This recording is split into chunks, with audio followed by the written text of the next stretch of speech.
Hello students, यहाँ हम बात करेंगे स्टॉप वॉच के बारे में जिसे 1695 में सैमुअल वाटसन ने बनाया था। यहाँ हमने दो फिगर बना कर रखा है, फिगर ए और फिगर बी। दोनों फिगर एक है, समझाने के लिए मैंने दो फिगर बनाया है। तो सबसे पहले हम इसका कंस्ट्रक्शन देखते हैं। तो इस वॉच में एक बड़ा सा सर्कुलर डायल होता है और उस डायल पे 60 डिविजन्स बने होते हैं और प्रत्येक डिवीजन 1 सेकेंड के इक्वल होता है। कुछ वॉच ऐसे होते हैं जिसमें 1 डिवीजन 2 पार्ट में बटा होता है।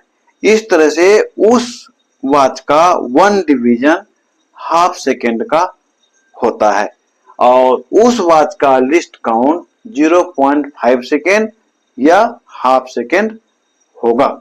हम बात कर रहे हैं यहाँ उस वॉच का जिसका लिस्ट काउंट 1 सेकेंड है, क्योंकि हर एक डिवीजन 1 सेकेंड का है।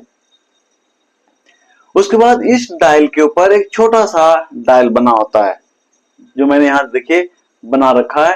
उसका हैंड रेड कलर में है और उसके हैंड को मिनट्स हैंड कहते हैं। ये भी 60 डिवीजन में ग्रेजुएटेड होता है। यहां मैंने 2 डिवीजन के बीच में 5 डिवीजन दिखाया है और ये जो बड़ा हैंड है उसको सेकेंड हैंड कहते हैं। इस वॉच के ऊपर एक नॉब होता है, ठीक है।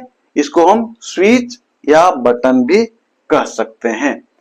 इसका काम क्या है कि जब हम किसी इवेंट का ड्यूरेशन मेजर करते हैं तो इस बटन का इस्तेमाल होता है। इस स्टॉप वॉच का इस्तेमाल होता है किसी भी गेम का, किसी भी एक्टिविटी का ड्यूरेशन मेजर करने के लिए कि कौन बच्चा कम से कम टाइम में इवेंट को कंप्लीट किया। तो जब हम इवेंट का रीडिंग लेते हैं तो रीडिंग लेने से पहले हम ये श्योर हो लेते हैं कि मिनट हैंड और सेकेंड हैंड एक दूसरे के ओवर है या नहीं। जैसे मान लीजिए कि मिनट हैंड है, ये सेकेंड हैंड है, तो दोनों हैंड को ऐसे होना चाहिए। अगर दोनों हैंड एक दूसरे के ओवर नहीं है, इस तरह से है, तो इस बटन को हम पुश करते हैं। पुश करने से दोनों हैंड एक दूसरे के ओवर आ जाता है और अगर एक दूसरे के ओवर है इसका मतलब है कि इस वॉच को हम यूज कर सकते हैं, वो रेडी है। अब इसका हम पहले फंक्शन समझ लेते हैं इस बटन का। अगर दोनों हैंड एक दूसरे के ओवर है और हम बटन को पुश करते हैं तो दोनों हैंड, मिनट हैंड और सेकेंड हैंड, दोनों मूव करना शुरू करता है। और फिर अगर हम बटन को पुश करते हैं तो मिनट हैंड और सेकेंड हैंड जिस डिवीजन के सामने रहता है वहीं पर रुक जाता है और फिर इस बटन को हम पुश करते हैं तो दोनों हैंड, मिनट हैंड और सेकेंड हैंड, एक दूसरे के ओवर आ जाता है, जैसा कि मैंने यहां दिखाया है। तो हमने यहां क्या देखा कि इस बटन के सहायता से इस वॉच को हम रन करा सकते हैं या बंद कर सकते हैं, इसलिए इस वॉच का नाम स्टॉप वॉच रखा गया। अब हम देखते हैं इसका रीडिंग कैसे लेंगे। तो मान लीजिए किसी इवेंट का हमें टाइम मेजर करना है, तो जो ही इवेंट है ना रेडी रहता है तो इवेंट को शुरू होते ही हम इस बटन को पुश करते हैं। अब बटन को पुश करने से पहले ये श्योर हो लेते हैं कि मिनट हैंड और सेकेंड हैंड एक दूसरे के ओवर है, एक के ऊपर एक दिख रहा है।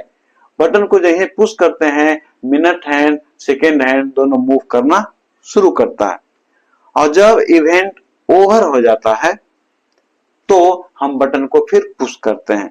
बटन को पुश करते ही दोनों हैंड, मिनट हैंड और सेकेंड हैंड जिस डिवीजन के सामने रहता है वहीं पर वो रुक जाता है, जैसा कि आप यहां देख रहे हैं। इसलिए मैंने दो फिगर बनाया था। यहां देखिए सेकेंड हैंड 22 के सामने है और मिनट हैंड 5 के सामने है। तो यहाँ 5 मिनट बता रहा है, इसका मतलब है कि second hand 5 time rotation complete किया है, 5 रोटेशन कंप्लीट किया है। तो यहाँ हम रीडिंग लिखते हैं कि 5 complete rotation of seconds hand equal to 5 minute हुआ, 5 मिनट है ना।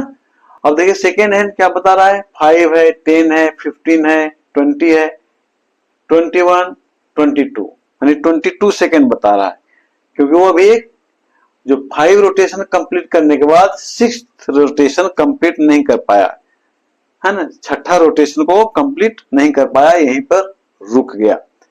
तो कितना सेकेंड हुआ यहाँ, 22 सेकेंड। तो हमने लिखा है final reading of seconds hand equal to 22 second या 00.22 मिनट। तो टोटल ड्यूरेशन क्या हो गया, 5 मिनट 22 सेकेंड। इस तरह से उस इवेंट को कंप्लीट करने में 5 मिनट 22 सेकेंड का टाइम लगा।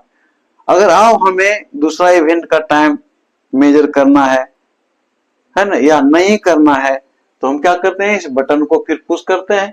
बटन को पुश करते ही मिनट हैंड और सेकेंड हैंड एक दूसरे के ओवर आ जाता है, एक दूसरे के ऊपर आ जाता है। ठीक है, तब हम दूसरा इवेंट मेजर करने के लिए तैयार रहते हैं। तो मैं समझता हूं कि क्लियर हो गया होगा। फिर मिलते हैं दूसरे वीडियो में, तब तक अपना ख्याल रखें।